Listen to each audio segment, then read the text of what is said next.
Então, lá nos fatores internos, como forças, coloquei a identificação com os territórios, né, a questão da territorialidade, da identificação das comunidades tradicionais com aquele espaço de terra para além da questão da moradia, mas toda uma compreensão de ancestralidade, de ligação com aquele espaço territorial.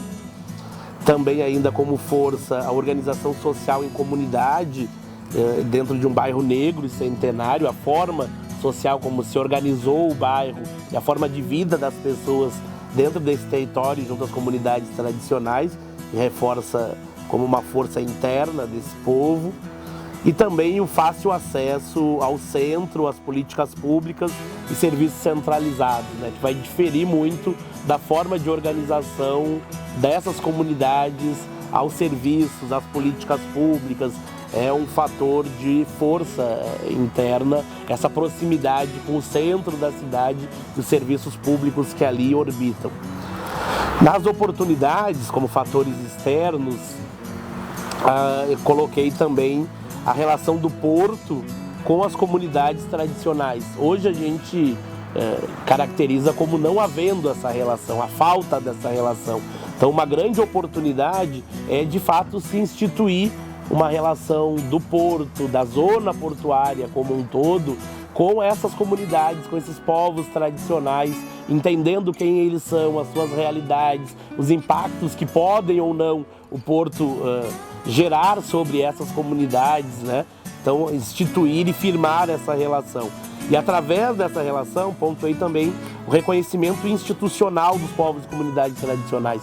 Uma das grandes oportunidades é, através dessa parceria, dessa relação instituída, a disseminação desse reconhecimento institucional de quem são os povos e comunidades, como se estruturam e a importância desses povos na construção da cidade, na construção da cultura local, né? Entendendo que Rio Grande é a cidade berço do estado do Rio Grande do Sul.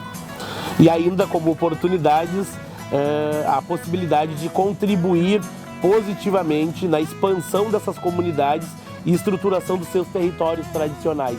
Tudo ligado a essa relação que hoje não existe entre o porto, as comunidades tradicionais e comunidades vizinhas. Como fraquezas, coloquei primeiro a insegurança jurídica, né? Enquanto povos e comunidades tradicionais, de não possuir esse arcabouço jurídico que reconheça, que vá garantir os seus direitos constitucionais, para além de uma visão religiosa. Então a gente tem e sofre com essa insegurança, com possibilidades de ataques diuturnamente de grupos ideológicos conservadores na desconstrução desses espaços e também na demonização para a sociedade como um todo.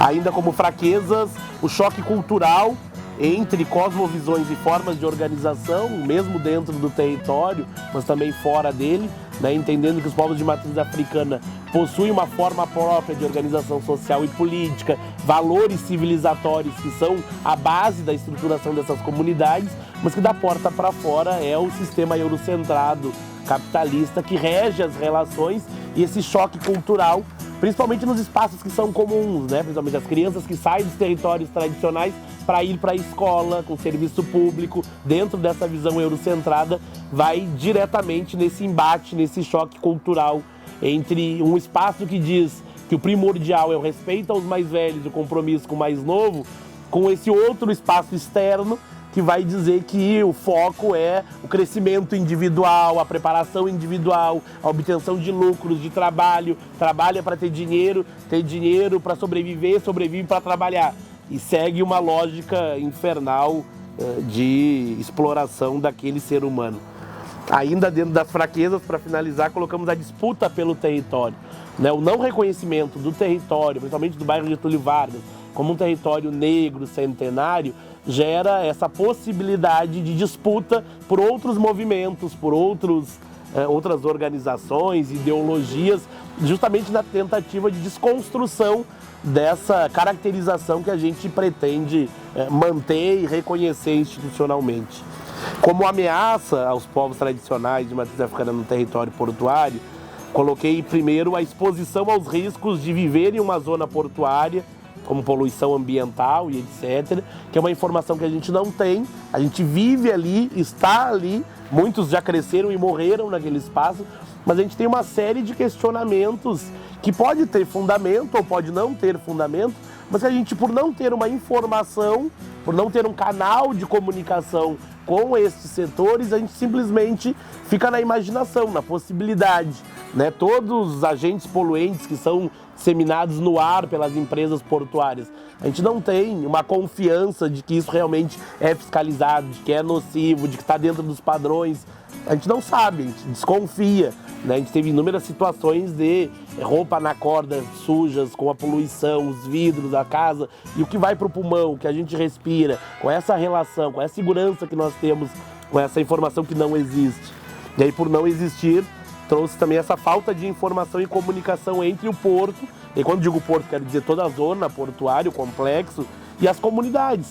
Tanto as comunidades tradicionais sediadas ali, mas as populações, toda a população vizinha. Nós não temos essa relação. Se acontece um desastre, uma fatalidade, algo de grandes proporções, a gente não sabe o que fazer. Ah, sai por aqui, sai por lá, corre para Santa Teresa, corre para o centro. De que forma lida com algo que pode acontecer e que pode realmente acontecer? Nós estamos falando de um porto que manipula inúmeros tipos de elementos nas inúmeras indústrias. Como é que a gente faz? Não tem um plano de manejo. Como é que a gente dialoga com isso?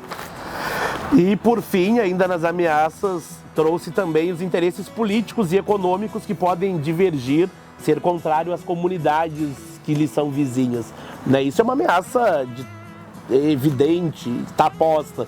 A gente sabe que o que rege hoje a definição das ações e a condução das ações são os interesses políticos e sociais que, na maioria das vezes, não são considerados os povos e comunidades tradicionais dessas áreas. Aí eu vou trazer a Convenção 69 da OIT, que o Brasil ratificou, que vai trazer essa necessidade de consulta prévia destes povos e comunidades em cada ação que pode, diretamente ou indiretamente, afetar essas populações e povos tradicionais.